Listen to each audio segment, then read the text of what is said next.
అప్పట్లో గోదావరి జిల్లాలో జమీందార్ల హవా నడుస్తోంది. ఆ ఊరి జమీందారు గజపతి వర్మగారు. ఆయనకి ఆస్తిపాస్తులు ఎంత ఉన్నాయో అంతకు మించిన ఆకలి ఉంది. ఆయనకి భోజనమంటే ప్రాణం. రోజూ కొత్త రకం వంటకం ఉండాల్సిందే, లేకపోతే వంటవాడి వీపు విమానం మోత మోగుతుంది. ఆ జమీందారి ఇంట్లో ప్రధాన వంటగాడు సుబ్బడు. సుబ్బడు సామాన్యుడు కాదు. గరిటె తిప్పితే నలభీముడు, మాట తిప్పితే తెనాలి రామకృష్ణుడు. సమయస్ఫూర్తి వాడి సొంతం. జమీందారుగారు ఎంత కోపంలో ఉన్నా తన వంటతో మాటలతో ఆయన్ని చల్లబరచడం సుబ్బడికి వెన్నతో పెట్టిన విద్య. అయితే ఆ ఇంట్లో ఉండే గుమస్తా మంగయ్యకి సుబ్బడు అంటే అసూయ. ఎప్పుడూ సుబ్బడిని జమీందారుగారి ముందు ఇరికించాలని చూస్తుంటాడు. ఒకరోజు ఉదయం జమీందారు గజపతివర్మగారు వరండాలో కూర్చున్నారు. పక్కన మంగయ్య లెక్కలు రాస్తున్నాడు. ఎదురుగా ఇద్దరు రైతులు రామయ్య, సోమయ్య గొడవపడుతూ నిలబడ్డారు. వారి మధ్యలో ఒక పెద్ద గుమ్మడికాయ ఉంది. ఏంట్రా మీ గొడవ? పొద్దున్నే నా టిఫిన్ టైంకి అడ్డొచ్చారు. త్వరగా చెప్పండి. దొరగారు, ఈ గుమ్మడికాయ నాది. పాదు నా పెరట్లో మొలిచింది. నేను నీళ్లు పోసి పెంచాను కాబట్టి కాయ నాదే. కాదు దొరా, ఆ పాదు పాకి నా ఇంటి పందిరి మీదకి వచ్చింది. కాయ నా పందిరి మీద కాసింది. నా స్థలంలో ఉంది కాబట్టి కాయ నాదే. ఇద్దరూ నాది అంటే నాది అని గొడవ పడుతున్నారు. గజపతిగారు ఆ గుమ్మడికాయ వైపు ఆశగా చూశారు. అది బాగా ముదిరి హల్వా చేసుకోవడానికి సిద్ధంగా ఉంది. ఆయన కళ్లలో ఒక మెరుపు మెరిసింది. ఆపండి, మీ సమస్య చాలా జటిలమైంది.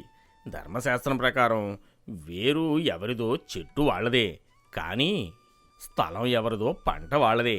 దీన్ని పరిష్కరించడానికి నా దగ్గర ఒక్కటే మార్గం ఉంది. ఏంటో దొరగారు? మంగయ్య, సుబ్బడిని పిలువు. సుబ్బడు వచ్చాడు. సుబ్బడు, ఈ గుమ్మడికాయను వెంటనే మన వంటగదిలోకి తీసుకెళ్ళి దీన్ని పగలగొట్టి లోపల ఉన్న గింజలు రామయ్యకి ఇవ్వు. వాటిని ఎండబెట్టుకుని వాడుకుంటాడు. పైన ఉన్న తొక్క తీసి సోమయ్యకి ఇవ్వు, పచ్చడి చేసుకుంటాడు. ఇక లోపల ఉన్న గుజ్జుతో మంచిగా నెయ్యి వేసి కాశీ హల్వా చెయ్యి. అది నేను తింటాను. అప్పుడు వీళ్ళిద్దరి గొడవ తీరిపోతుంది, నా ఆకలి తీరుతుంది. ఆ తీర్పు వినగానే రామయ్య, సోమయ్య బిత్తరపోయారు. కాయ మొత్తం మీరే తినేస్తే మాకేం మిగులుతుంది బాబూ అనుకున్నారు. ఆహా, అద్భుతమైన తీర్పు బాబుగారు. కాయ నాది అని గొడవ పడేవాడికి తొక్కే మిగులుతుందని బాగా చెప్పారు. జమీందారుగారి ఆహార ప్రియత్వం ముందు తమ గొడవ పనికి రాదని అర్థం చేసుకున్న రామయ్య, సోమయ్య వద్దులే బాబూ, మేమే సగం సగం పంచుకుంటామని ఆ గుమ్మడికాయని ఎత్తుకుని పారిపోయారు. ఛీ, మంచి హల్వా మిస్ అయింది. సరే మగయ్య, టిఫిన్ సంగతి చూడు. ఒకరోజు మధ్యాహ్నం సుబ్బడు జమీందారుగారికి అత్యంత ఇష్టమైన గోదావరి రొయ్యల వేపుడు చేస్తున్నాడు. మంగయ్య కావాలనే సుబ్బడిని మాటల్లో పెట్టి వంటగదిలో ఉప్పు డబ్బాకి బదులు పంచదార డబ్బా పక్కన పెట్టాడు. కంగారులో సుబ్బడు రొయ్యల కూరలో ఉప్పు అనుకుని పంచదార వేసేశాడు.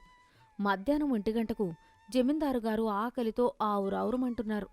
సుబ్బడు భయపడుతూనే రొయ్యల వేపుడు వడ్డించాడు. గజపతిగారు ఎంతో ఆశగా ఒక రొయ్య ముక్క నోట్లో వేసుకున్నారు.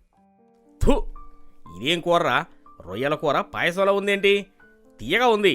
నా నాలుకని చంపేశావు కదరా. సుబ్బడు, నువ్వు చేసిన ఈ తప్పుకి మామూలు శిక్ష సరిపోదు. నాకు ఈ ప్రపంచంలో కాకరకాయ అంటే పరమ అసహ్యం. దాని పేరు వింటేనే నాకు వాంతి వస్తుంది. రేపు మధ్యాహ్నం నువ్వు ఆ కాకరకాయతోనే నాకు భోజనం వండాలి. బాబుగారు, కాకరకాయ అది చేదు కదండి, మీరు తినలేరు. అదే నీకు శిక్ష. నువ్వు వండిన కాకరకాయ కూరలో కొంచెం కూడా చేదు ఉండకూడదు. అది అమృతంలా ఉండాలి. నేను వేళ్ళు నాక్కుంటూ తినాలి.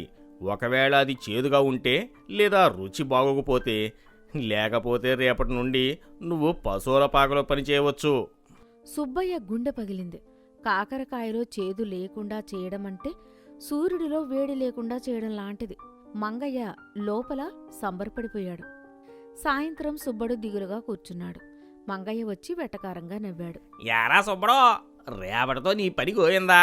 కాకరకాయ అంటేనే చేదు. నువ్వు దాన్ని బెల్లంలో ముంచినా చేదు పోదు. మర్యాదగా ఇప్పుడే మోటా ముల్లే సర్దుకొని పారిపో. లేదు మంగయ్య గారు, మా నాన్న ఒక మాట చెప్పేవారు. వండేవాడి చేతిలోనే ప్రేమ ఉంటే విషయం కూడా అమృతం అవుతుంది అని.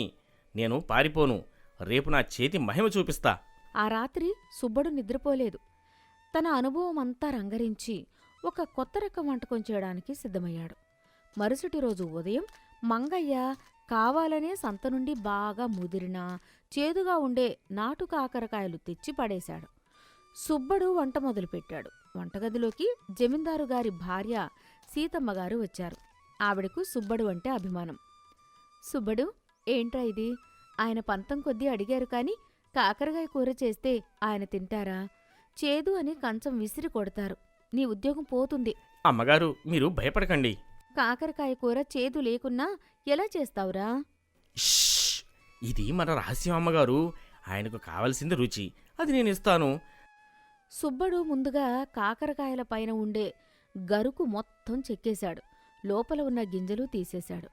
చేదు విరుగుడు కోసం ఒక మట్టి పాత్రలో మజ్జిగ, ఉప్పు, పసుపు కలిపి అందులో ఈ కాకరకాయలను గంటసేపు నానబెట్టాడు.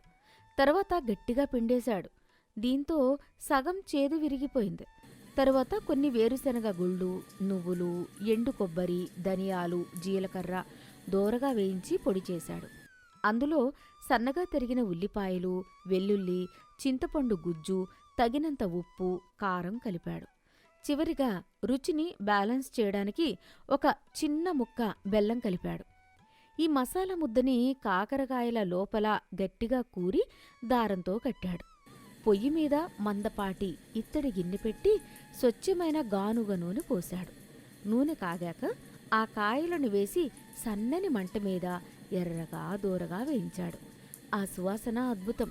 వేరుశనగ, ఉల్లిపాయ, వెల్లుల్లి వేగుతున్న వాసన ఇల్లంతా వ్యాపించింది. చేదు వాసన మచ్చుకైనా లేదు. మధ్యాహ్నం 12 గంటలు. జమీందారు గజపతివర్మగారు గంభీరంగా కూర్చున్నారు.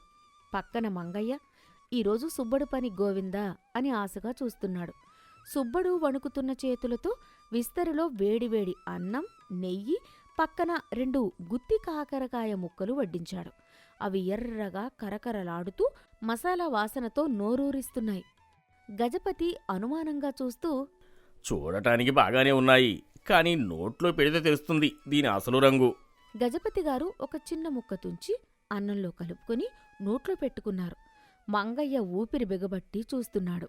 జమీందారుగారి ముఖంలో ఒక చిరునవ్వు కనిపించింది. అరరే, ఇదే రుచిరా సుబ్బడు. అస్సలు చేదు లేనేలేదు, సరికదా? ఆ ఉల్లిపాయ కారం, ఆ చింతపండు పులుపు, ఆ పల్లీల రుచి అద్భుతం, మహా అద్భుతం. రొయ్యల కూర కూడా దీని ముందు పనికిరాదు. జమీందారుగారు గబగబా అన్నం కలుపుకొని తినడం మొదలుపెట్టారు. ఇంకా వడ్డించు, ఈ మసాలా కూడా వెయ్యి అని అడిగి మరీ తిన్నారు. మంగయ్య నమ్మలేక, బాబుగారు, నిజంగా చేదు లేదా? నేను తెచ్చినవి బాగా ముదిరిన కాయలు కదా. ఓహో, నువ్వా తెచ్చింది? చాలా మంచి కాయలు తెచ్చావు మంగయ్య. సుబ్బడు, మంగయ్య కూడా ఒక 2 కాయలు వడ్డించు. పాపం నోరు వెళ్ళబెట్టుకుని చూస్తున్నాడు. మంగయ్య బిక్కమొహం వేసుకుని ఒక ముక్క తిన్నాడు. వాడికి కూడా ఆశ్చర్యం వేసింది. వీడు మనిషి కాదురా బాబు, మాంత్రికుడు అనుకున్నాడు. వాడికి కూడా ఆశ్చర్యం వేసింది. అది నిజంగానే అమృతంలా ఉంది. భోజనమయ్యాక గజపతిగారు చాలా సంతోషంగా ఉన్నారు.